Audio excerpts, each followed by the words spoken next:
Stampers, and welcome back to my Thursday morning Facebook Live, where I am taking you through my ebook 30 card sketches with example. And this week we are on card sketch number 15.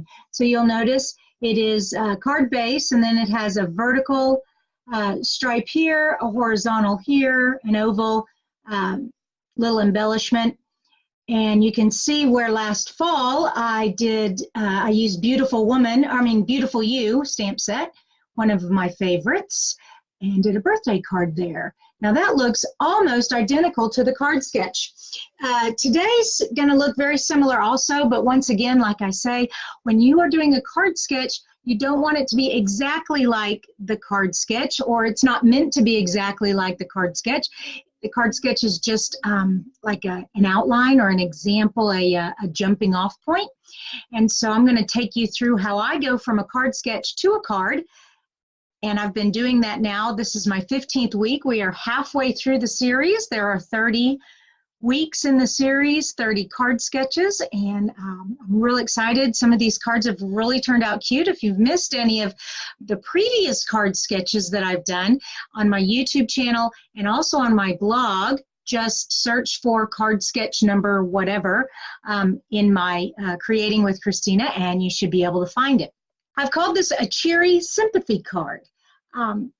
If you have been watching these videos, you know that I have a card ministry at my church, so I'm always trying to come up with really nice sympathy cards, get well cards. Hey, Juanita, welcome this morning. I know I'm a little late, but I'm glad you got to join me. So we're just about to start. We're doing card sketch number 15, a Cheery Sympathy card. So let's go ahead and get started. All right, once again, here is the card sketch that I'll be doing, this one right here, number 15. And if you would like a copy of this card sketch book, there's a link in the description so you can get that for yourself so you can follow along. All right, we're using Daffodil Delight. That's one way to make a card cheery, is to use bright cherry yellow. And, all right, I have just plain white cardstock, but I also have watercolor paper. And so we're going to start by creating our bird and our roses first. And so I like to use the Stamparatus. Oh, thank you for sharing. Oh, that's awesome. Yeah, it helps to get the word out. All right, I'm going to tilt my camera down so you can watch what I'm doing. There we go. All right.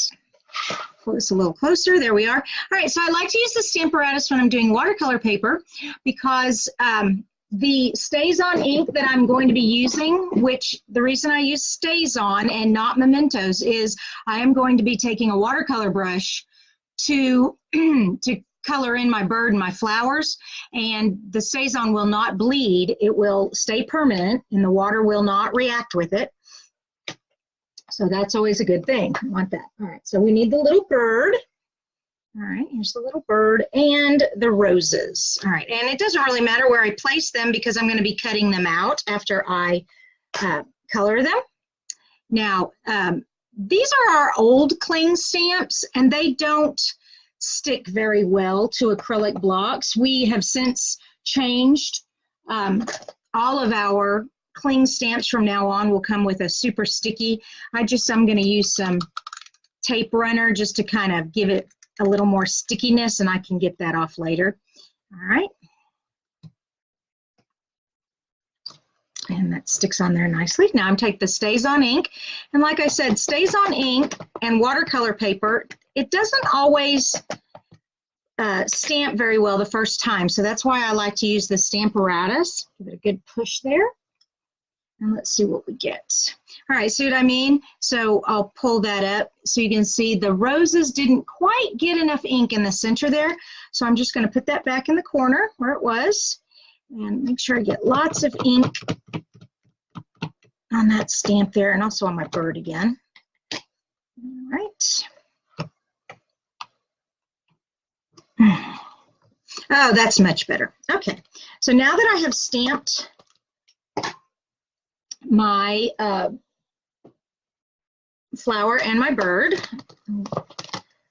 this is just water, and like I said, water doesn't really react with stays on, but I like to try to just get up whatever I can so it doesn't stain it too bad. But it is stained, but it's not ruined. The permanent ink doesn't, once it's dry, it is permanent, so it's not going anywhere.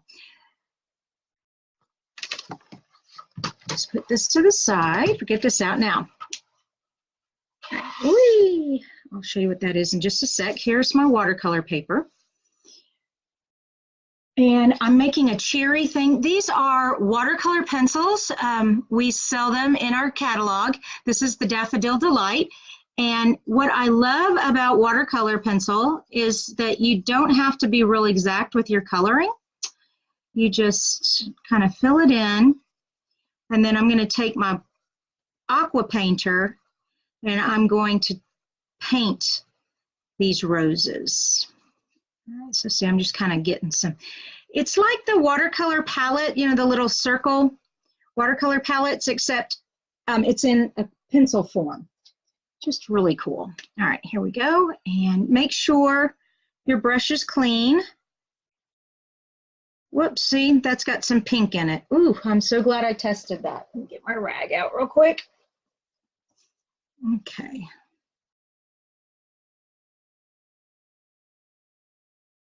All right, that's better. Okay, and now I just get the water and bring it down and see how it just turns the pencil into paint. And it's so pretty. It's so easy.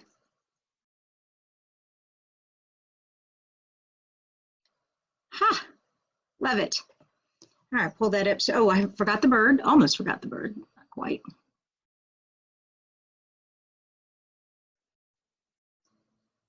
Okay. And I'm gonna put some yellow. Okay, good. All right, pull that up so you guys can see that. So if you have been intimidated by watercolor coloring, you do not have to be, because this is so easy. These watercolor pencils are so easy. All right, this is our Lemon Lime Twist, which actually this color is retiring along with this stamp set at the end of this month. So you only have two. If you like this stamp set, you need to go to my shop and get it right now. It retires in 2.5 weeks, the May 31st. So Memorial weekend, it's gone. And just kind of scribble in there. Love scribbling. And then take my watercolor. Now, I used yellow before, so I'm okay, because yellow and green go together. If I was changing a totally different color, I would have been real careful to clean out my brush. All right.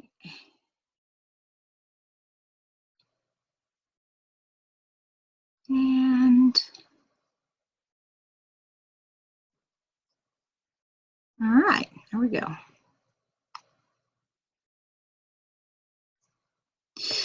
Voila. Now let's take it to the die cut machine and cut this out real quick.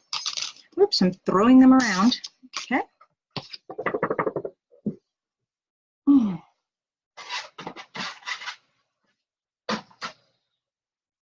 All right. Okay. Trying to go fairly quickly here. Trying to figure out how this die fits on here. There we go. And a little bird. Oh, my bird is not wanting to stay still. I know you can't see me. So come down here. I'm going to use some washi tape and hold this die in place. Even though I'm using a magnetic plate, sometimes these little tiny thinlit dies move around. So I just hold it down with some washi tape, crank that through the machine. Okay, here we go. Excuse me. So this is what I was talking about. I just used a little washi tape there to hold that in place.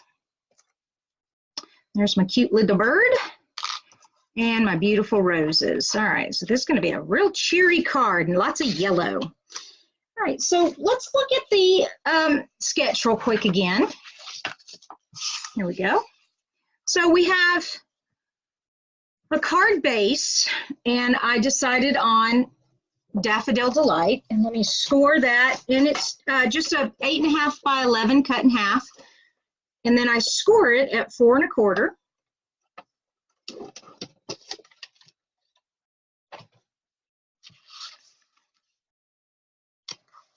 Okay, use my bone folder to get a nice good crease. These bone folders that we sell are so nice. They're thick. They're good, sturdy bone folders. All right, got that. Now, so I have my base. Now this strip here, we sell all of our colors in really pretty graphic paper. And this is the Daffodil Delight. And what I mean by graphic paper, this is, they just call it the color family. So it's bright 6x6 designer series paper. So this is all of our brights in these cute little polka dot striped paper. And I'm just going to place that at about, oh, I don't know, just kind of off to the side of it. You cannot see that well. I don't want that side. I want that side. There we go. Now you can see it better. All right, and I'm just going to use my tape runner, my snail.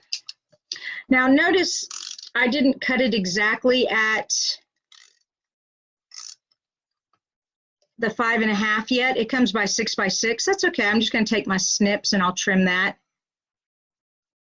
And we'll get an exact cut there. So then I just come in and snip off that little 1/2 inch. There we go. All right, so now I have this stripe. Now these two pieces, we carry stitched shapes, ovals, square, ovals, circles, and then also squares. So they're all stitched shapes, really a great kind of a, if you're not sure which dies to start with, if you're just getting your craft supplies kind of collected, this is a basic staple. You always need ovals, you always need circles, and you always need squares, and you might as well get them with the cute little stitched edge just to give it that little extra. Now, where did my white, here we go. So I just have plain Whisper white paper. I'm just going to cut that out.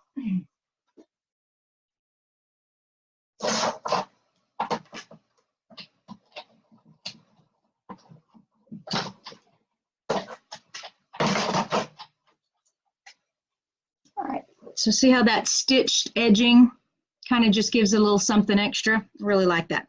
All right, we're going to just place that here. I'm not going to glue it down quite yet. We want the roses and our cute little bird. Actually, I want him to be on a leaf. Let's do that. There we go. Oh, yellow flowers, yellow bird, yellow paper. This is very yellow. I love it though. Oh, wait a minute. I also, remember I told you these extra pieces in the framelit set. So this piece here, cut this really pretty lattice work out, and I'm going to put this back behind here. So like that, just to give it a little layer. There we go. And of course I want to pop my roses and my bird up on dimensionals, so I'll do that in just a sec. Put that there, that there. All right, and then our last piece that we have, this strip here is going to be a saying, and I've decided to use, since it's a sympathy card, From the Heart. So where's my From the Heart? Here it is. And the paper that I just cut the oval out of, I can use the bottom of that. And I'm once again going to use my Stamparatus. Now, I used it because I was on watercolor paper and I needed to stamp a couple of times. But this next reason I use, and the adhesive just kind of rubs off the acrylic block there. When you stamp a sentiment, sometimes the sentiment does not stamp well the first time, and it is almost impossible to stamp over and get it exactly lined up again. And so using the Stamparatus makes it so it always gets in the same spot each time. That is another reason, if you don't have a Stamparatus, you might want to invest in one. Okay. Get all this stuff off of there. There we go. From the heart. And I'm going to use mementos this time instead of stays on. It doesn't really matter when it comes to doing a sentiment, but I've always felt like mementos gives a brighter, cleaner image. There we go. But you don't want to get water near mementos or it'll bleed everywhere. All right, so we have our sentiment. It came out great the first time, so that's good. Put this over here. Out of my way. We have a tag framelit that comes with this set also, so that fits perfect. I'm going to run that through the stamp line, through the Big Shot real quick.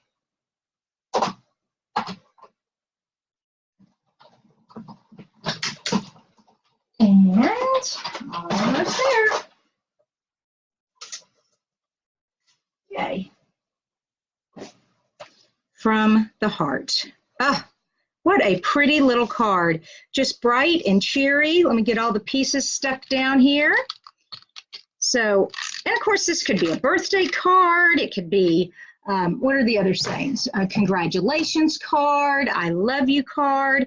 Change up the colors. Maybe you want to do pinks or greens or blues. Purple. Purple's pretty. Love purple. All right. I think I'm going to pop this up. I also love popping stuff up. Let's see, where did my, there it is, little yellow piece go. Now this piece, because it has holes in it, obviously, it's kind of hard to get adhesive without it poking through. So I want to make sure I get the adhesive where I'm going to cover it up with another piece. So about right there is where it is. So I'm just going to use my finger to hold that. There we go. And it's kind of lined up evenly like that. So you can hear my finger sticking, but that's okay because I'm going to put this on top of it to cover it up. My little bird. And so I need my dimensionals. And I'm just going to cover this little guy with dimensionals.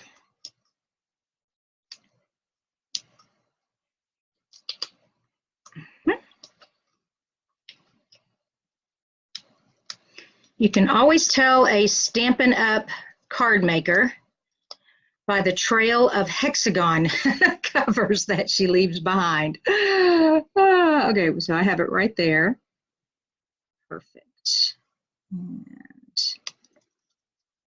And the little birdie is going to sit right there on that. Now, I don't want the bird up kind of like tilted like this, so I'm going to make sure that my dimensional stays back here, but not there, which was about where his head was. So just put the dimensional at his head.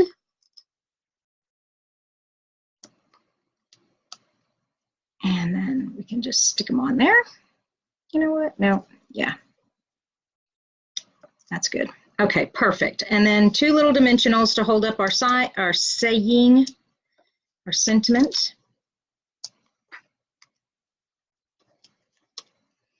There we go. And voila. There we go. And you can see right next to the card sketch. Whoops, there we go. There. You can see how they go together, how they look almost identical. Not exactly. I didn't put the little jewels in the corner. That's okay. I went outside the oval lines. But that's what I mean. Card sketches are just to get you started. They're not to be done totally exactly, but they're a guide. I hope you all enjoyed card sketch number 15 this week. Like I said, we're halfway through the book. There are 30 cards. And if you've missed any of them, you can go back to my blog, back to my YouTube channel, or scroll, go over even on this Facebook page. If you go over on the left where it says videos, if you click that, you'll see all the videos. So thanks again, and I hope you enjoyed it. If you have any questions, just leave them in the comments below or email me at Kristina@creatingwithkristina.com. See you next week. Bye-bye.